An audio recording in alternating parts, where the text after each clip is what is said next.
Hi, my name is Shaily Patel. Today I am presenting my finance project.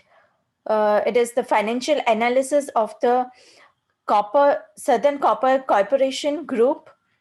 This is the main company, and the data and analysis which I'm going to compare of this company and its competitor company is BHP Group.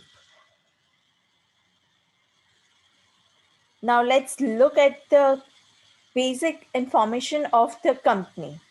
First of all, before investing in any company or in home or car, we find out the best possible investment opportunity, that whether we are investing rightly or not, and what are the return opportunities that we are going to get in future. In order to know regarding the return opportunities, we need to evaluate the financial ratios and certain accounting measures to know the betterment of the company. So let's look at the background of the company, what the company actually is involved in, which activities. Southern Corporation is a copper manufacturing company. Company is involved in mining, smelting, and refining services. The company is basically located in Mexico. It is its operation activities are also undertaking in several countries like Chile, Ecuador, Argentina. In Peru, the company's copper processes are taking place, such as mining, milling, and flotation of copper to produce the copper. And the refining of copper to produce copper cathodes are taking place in Mexico. Next is the key executives, the main persons working for this company. As we all see, the age of these people are above 65 and they are also paid well. Now let's look at the competitor company, and that is BHP Group. This company is also involved in mining the resources. The firm is involved in the process of extracting and further processing minerals, oil, and gas. The products that are produced by these companies are traded globally. The company's headquarters are in Melbourne, Australia. The firm is operating under a dual listed company structure.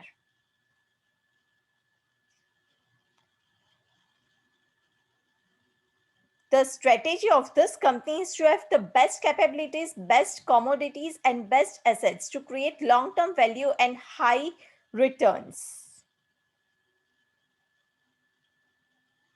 This defines the structure of the company, producing the best commodities, using the assets to its maximum level, and creating the best culture and capabilities of the company.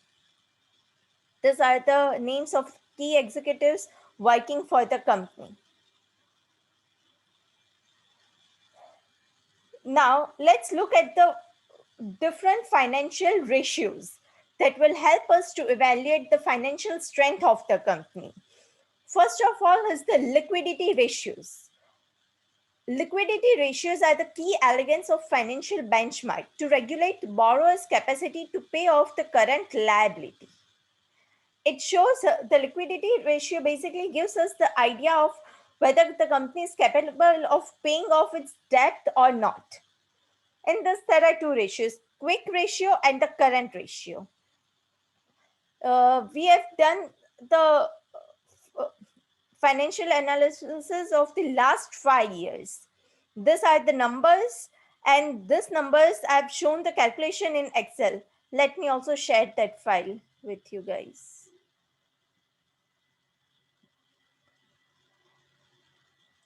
And all the numbers I've calculated from the balance sheet. This is the balance sheet of the Southern Corporation, cash flow statement, retained earnings, income statement, and finally these are the ratios.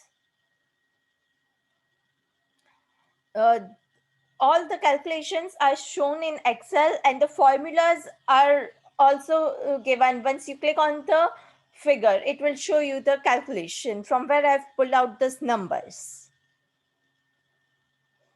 So let's go again back to our Word file.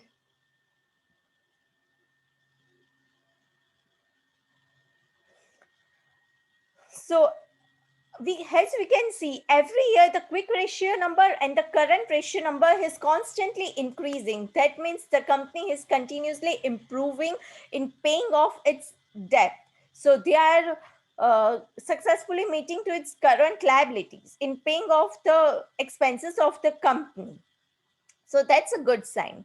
Next is the profitability ratios. Profitability ratios evaluate the company's capability to generate revenue from its transactions.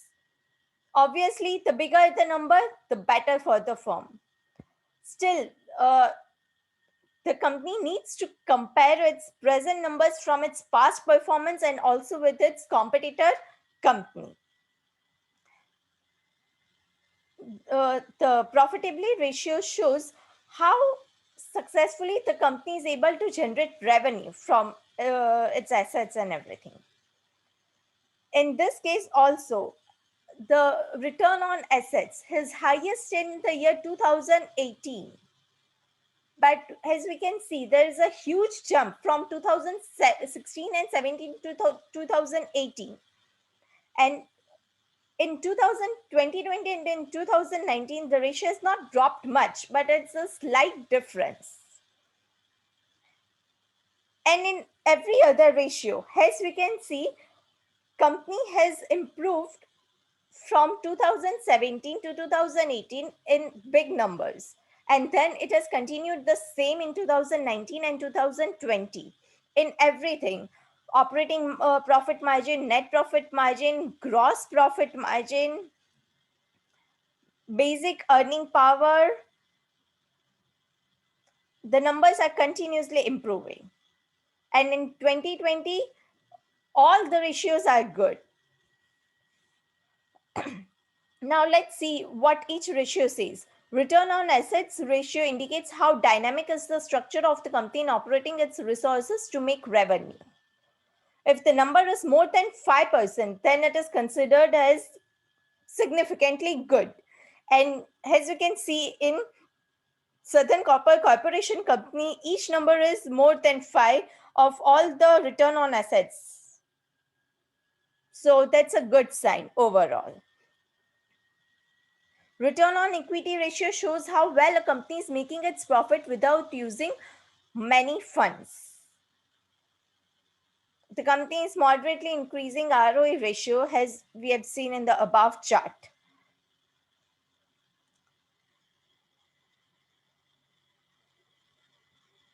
So overall, the liquidity ratios and the profitability ratio shows the betterment of the company.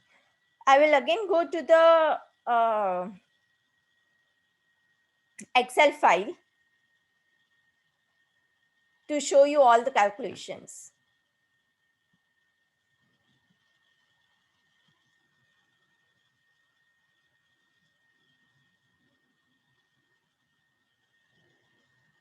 These are all the calculations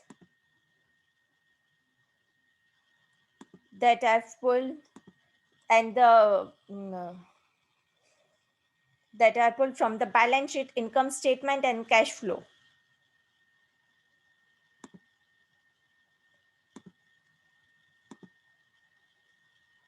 And I've used the formulas given by my professor, uh, Dr. Amitava Chatterjee, in the syllabus. Now, let me again show you the Word file. Let's go back to our Word file.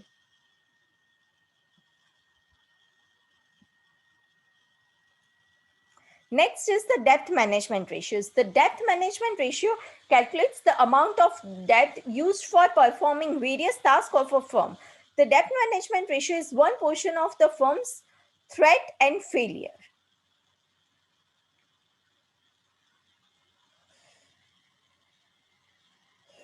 Obviously, as the name suggests, the lower the number, it's better. So the debt ratio shows the percentage of the firm's assets which are funded by the debt. So higher number means the company has more accountability than capital. Overall, the debt ratio of the firm is also improving.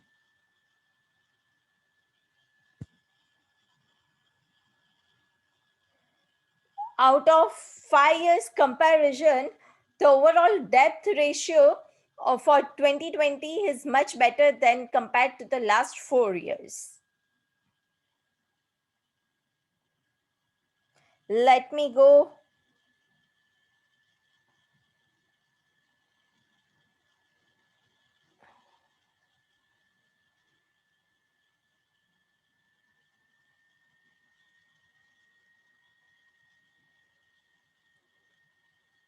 Okay, here one important note. For the total debt to equity ratio, the general rule is that total debt to equity ratio should be lower than 2. And let's check for our Southern Copper Corporation. Total debt to equity ratio is lower than 2 in all the 5 years. That means it's excellent performing company. Let's look at what the times interest earn ratio shows. Times interest earn ratio shows the capacity of the firm to cover its charges. It is calculated by dividing the earning before interest and debt by the interest expense. Higher the ratio, higher the risk. In last 2 years, the risk is moderately the same for the SCCO company. Let me go again back to the Excel file.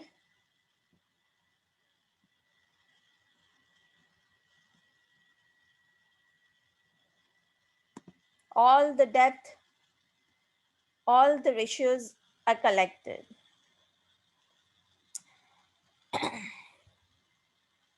Next is the asset management ratios.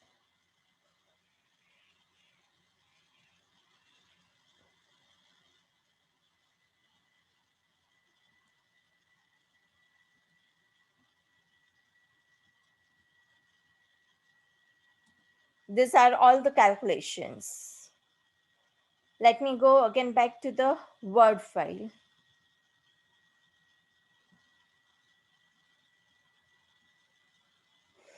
Let's see what the asset management ratios tells us. Asset management ratios compete the resources of a company with respect to its sales income. It represents the efficiency of a firm in using its assets to make income. If the asset turnover ratios are higher, it means the company is doing more sales from its respective assets. Let's see what the asset management ratio numbers show for this company.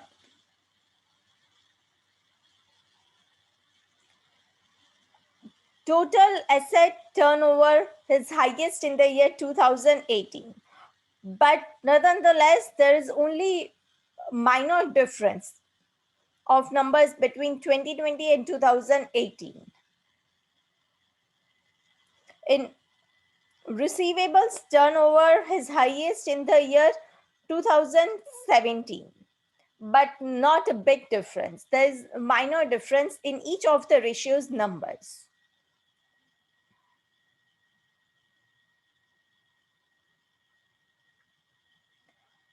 The only difference of numbers largely we see is in the inventory to net working capital.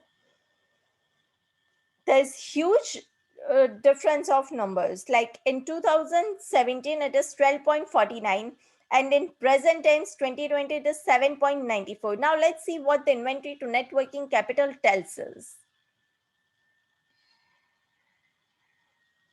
It calculates the amount of working capital invested for inventory. The gap between total current assets and total current liabilities is called net working capital. So the amount of capital invested for inventory was highest in 2017 and is lowest in 2019.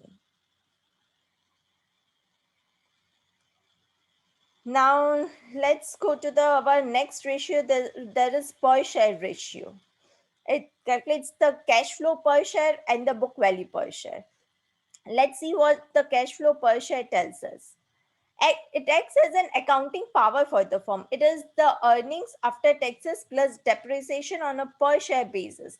For this company, cash flow per share is rising for the last 5 years, which is a good sign. As a general rule, cash flow more than one recommended to run the business smoothly. So it tells if the cash flow is more than one, then the company can bear the basic expenses and all. But here the number is more than one. Like, I mean, it's in 2020, it is like 2.04. So there is no doubt that company is meeting its expenses or not. It is definitely meeting its expenses and it is performing better to earn the profitability of the company. The next ratio is the market value ratios. Let's see what the market value ratio tells us. It helps to assess the current share price of the stock which are traded publicly. This ratios are also helps to determine the stock valuation of the company, whether they are overpriced or underpriced. We In order to know whether the current stock price is undervalued or overvalued, we need to evaluate the market value ratios, like the price earnings ratio, market value to book value ratio, dividend yield ratio, dividend payout ratio.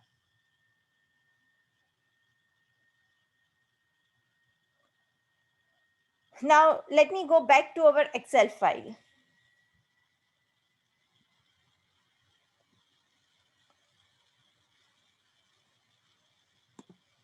Here, I would like to make you one note that in the price earnings ratio, the formula tells us to use the current price, and this 64.57, this price I've used as on 31st December 2020. That was the price for the SCCO company. That was 64.57. For the current price, I've used this figure for everything.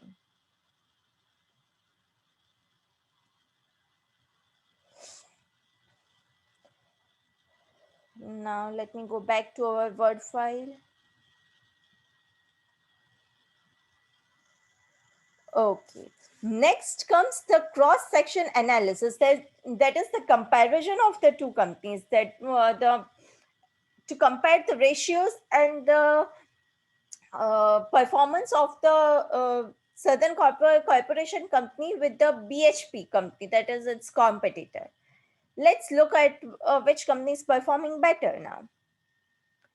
These are the ratios for the Southern Copper Corporation. And for the BHP, I've only calculated for the last year as instructed by my professor. But as we can see, the Southern Copper Corporation's ratios are better than BHP for the liquidity ratios. Next is the profitability ratios. Even that ratios are better for the Southern Copper Corporation, as we can see in this. All the BHP calculations are shown in the Excel file. Let me share that to you.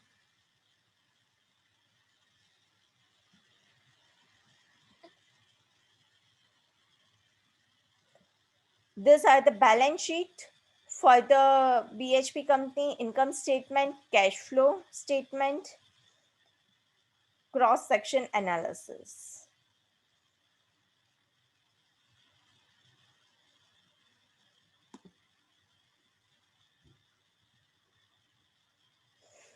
I would like to acknowledge one thing over here, that I was unable to get the sales amount because sales amount was not given in any of the sections in balance sheet, cash flow, or income statement of BHP.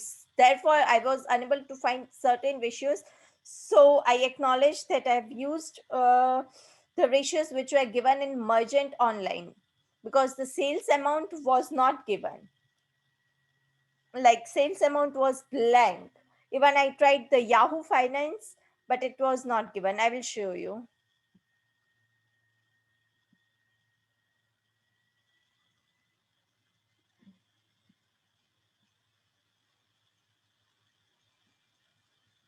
See, domestic sales, foreign sales amount, is blank, is not given. So I was unable to find the calculation. So I've used the ratios which are given in merchanton.com for certain ratios, not all, only some ratios.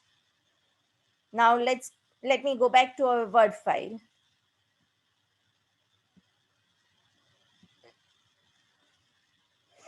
So overall, the liquidity and profitability ratios of SSU company is better than the BHP company. Now let's look at the debt management ratios. What this ratios tells, which company is better. The times interest earn ratio is better for the BHP company. It is 24.05 and this one is 7.83. Otherwise, total debt to equity ratio BHP is 0.52 and this one is 0.90. Long-term debt to equity, it is 0.37 and 0.90.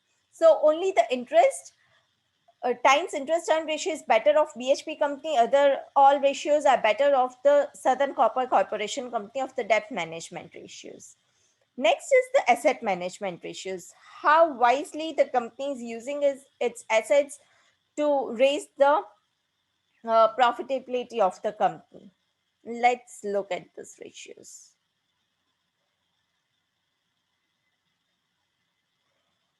As you can see, the SCCO company ratios are better. Daily sales outstanding is 43.47. Total asset turnover is 0.47. Here, daily sales outstanding is 29.02. Total asset turnover is 0.42. Even other ratios also. The Southern Copper Corporation is doing better, much better than the BHP company. So overall, BHP company has higher inventory and receivables turnover ratio as compared to the Southern Copper Corporation. This means that BHP company is making good use of its inventory to generate sales. Other asset management ratios of Southern Copper Corporation company are higher. Let's move on to the per share ratio. What it tells. Both the cash flow per share and book value per share of both companies are almost the same here. Next is market value ratios. Let's see what this tells us. Excuse me. The market value ratios of Southern Copper Corporation Company are higher than BHP. This means investors are willing to invest in Southern Copper Corporation shares even at high price. Next is the historical regression analysis. These are all the numbers which I got from the output. Now let me go on to the Excel file to show how I calculated it.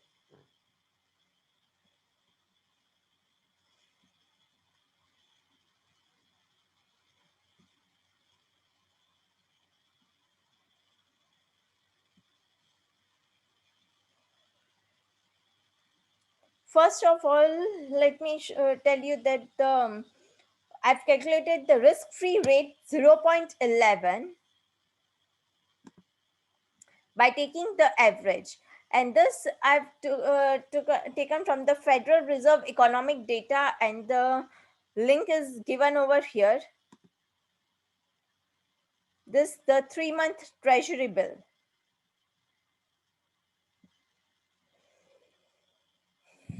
These are the historical returns. That is the daily returns of the SCCO company and the S&P 500 or daily returns.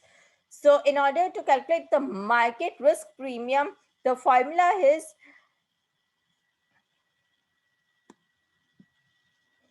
expected rate of return minus the risk-free rate. In order to find the expected rate return, I've calculated this by taking the average of the daily returns of the S&P 500.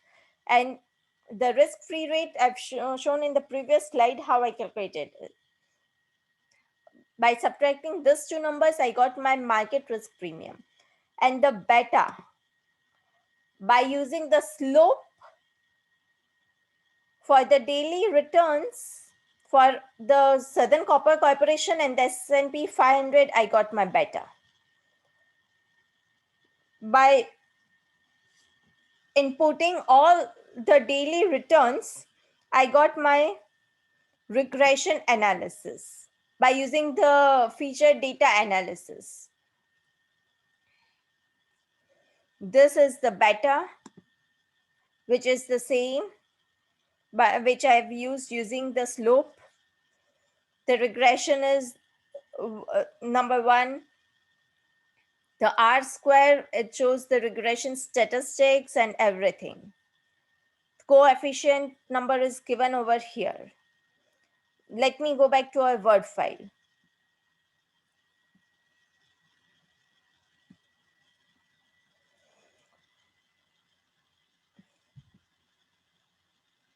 So the current 5-year monthly beta for SSU company is 1.11. Beta is the tool to compare the company's stock price with the current market situation.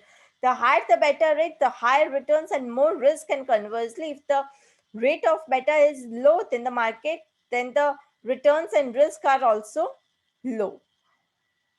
If the overall rate of beta is less than 1, then the company is growing slowly. The coefficient of variation gives an idea of risk the company is carrying. It gives the figure of the expected return. Now, let's move on to the cost of capital analysis. The cost of capital analysis gives the general idea of the investor's return, like after tax cost of debt. Let me again go to the Excel file to show you the calculations which I've done for all this.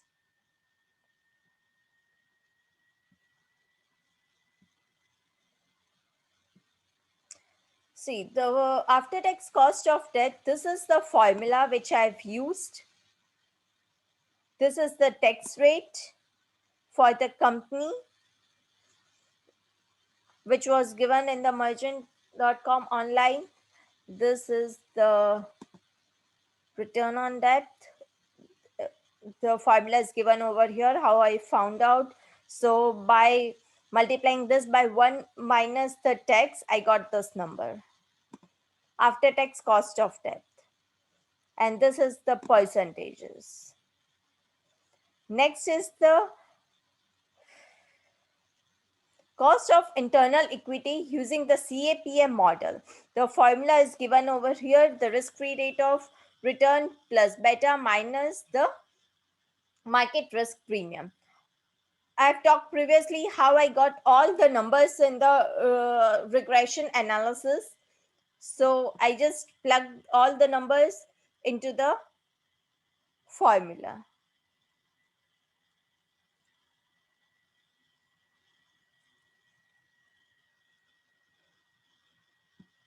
Next is cost of internal capital using the dividend valuation model. For this, the formula is over here, return on equity 1 minus the payout ratio in order to find out the growth rate. So all this number I've shown the calculation in the previous Excel files.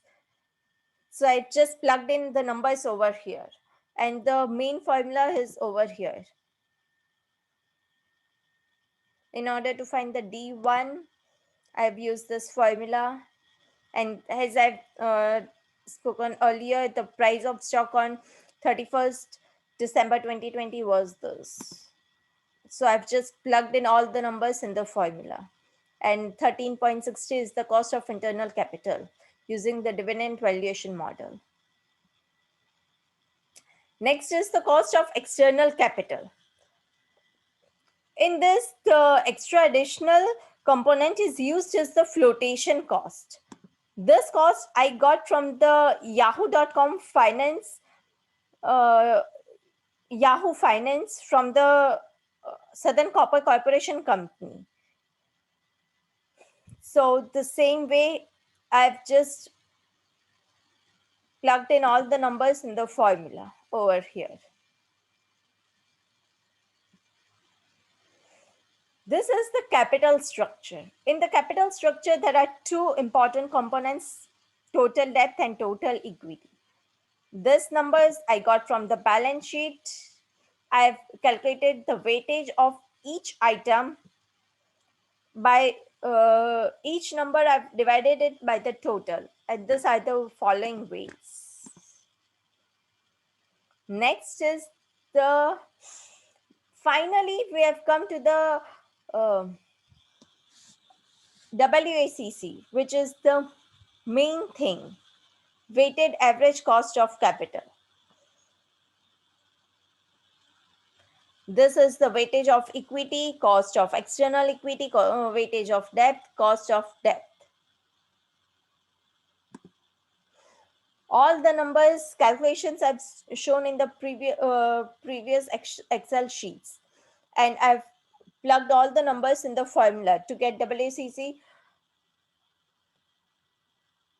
Uh, this is the weighted average cost of capital for by using external equity, and for the internal equity, this is the formula.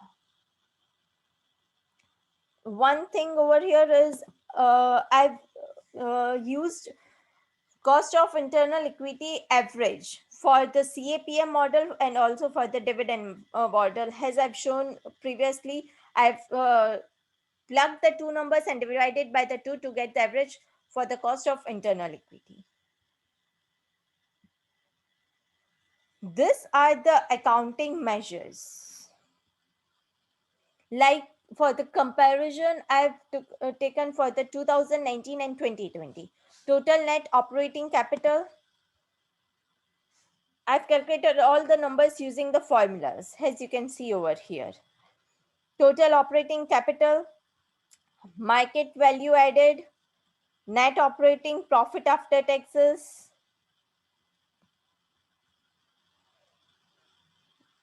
economic value added,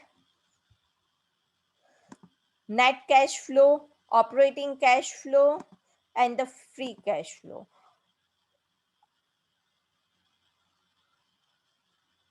There is improvement in each number from 2019 to 2020.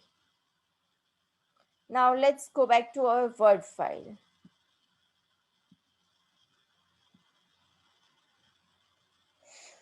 One important note, Southern Copper Corporation has no preferred stocks.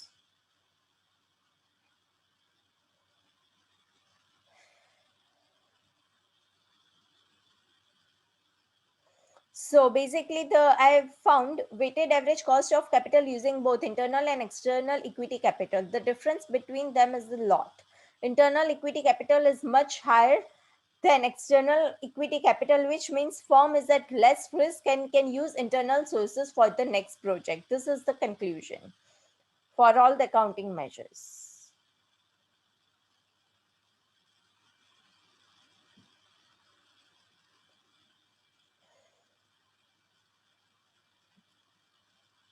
So overall, I would say that the Southern Copper Corporation is a good company for investment. Its share market is continuously growing, and so the company. So I feel that one can invest in Southern Copper Corporation company. Thank you for listening my presentation, and I hope you all enjoyed it. Thank you.